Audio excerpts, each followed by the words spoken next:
اے خالق کائنات، ہم تیرے در کے سوالی ہیں، تو ہمیں اپنی چاہت و رضا کی منزل تک پہنچا اور اپنے سوا کسی کا محتاج نہ بنا۔ اے پاک پروردگار، بخش دے ہمارے سارے گناہ اور اپنا نیک فرما بردار بندہ بنا۔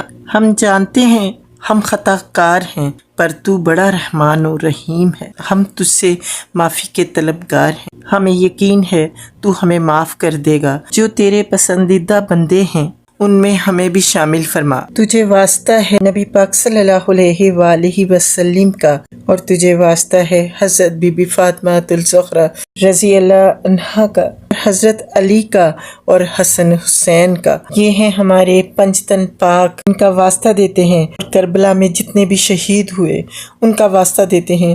ہماری دعاؤں کو اپنی بارگاہ عالیہ میں قبول و منظور فرما لے۔ ہمارے دکھ، ہماری پریشانیاں، ہماری بیماریوں کو دور فرما دے۔ ہم سے راضی ہو جا، انشاءاللہ، آمین۔